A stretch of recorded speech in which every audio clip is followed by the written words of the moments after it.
Hi everyone, Jennifer Maker here. It's time for a Cricut Design Space lesson. Let's learn how to make super intricate cuts with a Cricut cutting machine using different types of cardstock. This gorgeous layered floral heart is the perfect project for this lesson. Step 1, get my free floral heart file. Go to jennifermaker.com/470 and look for libraries in the red bar at the top. Then either click Get a Password if you don't yet have one, or click Enter the library. You can find the design on the page by searching for number 470 and then click it to download the zip file. The download folder includes a PDF to cut by hand and DXF or SVG files for use with a cutting machine. Each file includes all 7 pieces that will make this beautiful layer design. I'm going to show you how to use the SVG cut file with a Cricut. So to begin, upload the SVG file to Cricut Design Space and add it to your canvas. If you're not sure how to do this, go to jennifermaker.com/svgs to learn how to unzip and upload files. Step 2, prepare your design files. This is what my Floral Heart SVG file looks like when it's uploaded to Cricut Design Space. The design is set up to make one floral heart approximately 11.5 inches wide by 8 3/4 inches tall. Before clicking Make It, be sure that this size will fit inside your frame or in the space where you intend to display your finished floral heart. Since I'm using a shadow box frame, I need to measure the space inside the frame to see how much room my floral heart will have. Use a ruler or measuring tape to measure from inside one edge of the frame to inside the other edge. I do not recommend adjusting this design to a smaller size, however, due to the intricate cuts required to produce the offset appearance inside the layers.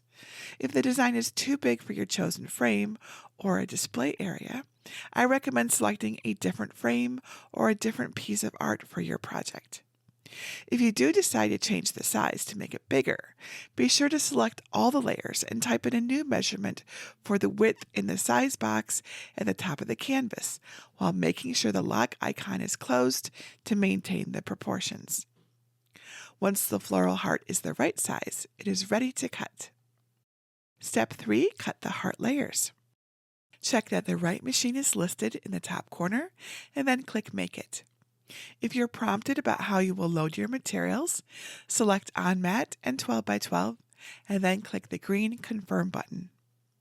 Your design will appear on 7 different mats. You will notice if you scroll down on the left, the layers are not in the same order as they were when they were on the canvas. The white layer is on mat 1, but from there the pinks and reds seem out of order. That's because Cricut sorts colors in the order of the rainbow by saturation and hue from lowest to highest.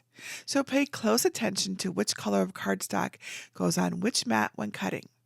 To learn more about how this works, you can check out my blog over at jennifermaker.com/CricutMatOrderCut. Make sure the correct material size is selected for each mat. This design is large, so it does need 12x12 inch cardstock. Leave Mirror turned off and click Continue. On the Make screen, select the cutting settings for each mat. I used 80-pound cardstock to make my floral heart to give it more structure, but the white and textured papers in different shades of pink and red do cut differently. Sometimes papers of the same weight have different textures and need slightly different settings or tools. For the smooth white layer, I used medium cardstock 80-pound with more pressure and a fine point blade. The fine point blade is the blade that comes with your Cricut. I did notice that the fine point blade tended to tear the slightly textured cardstock that I used for the remaining layers rather than cut it smoothly, so I made some adjustments. The deep point blade cuts at a different angle than the fine point blade. This can make a difference when you're trying to cut thick or textured cardstock because of how the angle of the blade interacts with the fibers of the paper. So for the textured cardstock, I did not change the tool settings that are pre-selected with the medium cardstock 80-pound because that's not an option. But I did switch out the fine point blade for the deep point blade in Clamp B for the rest of the mats. I also changed the pressure to less pressure to accommodate the slightly different cutting angle. The combination of blade and settings provided a much smoother cut for this textured cardstock. Now keep in mind every machine is different, so you may need to test settings before finding one that works correctly for you. The best way to test is to cut a shape, like a heart, in the corner or side of your material where your design won't appear. Keep repeating the test until it cuts out properly. This way you won't waste any material finding the right setting for your project. If you run into any issues cutting your materials, definitely check out my Cricut tips and tricks for cleaner cuts over on my blog at jennifermaker.com/blades. Place the cardstock on your green standard grip machine mat and make sure it's adhered really well by using a brayer. This will help get cleaner cuts too. Now load the mat into your Cricut and press the flashing button to begin.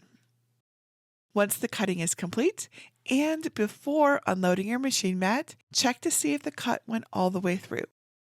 Gently remove the design's delicate areas with a weeding tool or spatula. If it didn't cut all the way through, press the middle button again for another pass. Then remove all the cut pieces from the mat by turning the mat over and rolling it away from the cardstock. If necessary, you can use the spatula to gently pry the intricate cuts from the mat. Take your time so nothing rips or curls. A weeding tool may be useful to poke out the little pieces of cardstock that did not remain behind on your machine mat after the cut piece is removed too. Continue to print, load, cut, and remove mats until all the pieces are cut. Now everything is cut and you're ready to assemble. For the cutting and assembling directions for this beautiful floral heart, just go to jennifermaker.com/470. There is a full assembly video there for you to follow. If you have any questions about preparing SVG cut files in Cricut Design Space, please just leave a question below this video or come on over to our Cricut Crafters group at jennifermaker.com/CricutCrafters. And that's it for today. Until next time, this is Jennifer Maker reminding you to craft a life you love.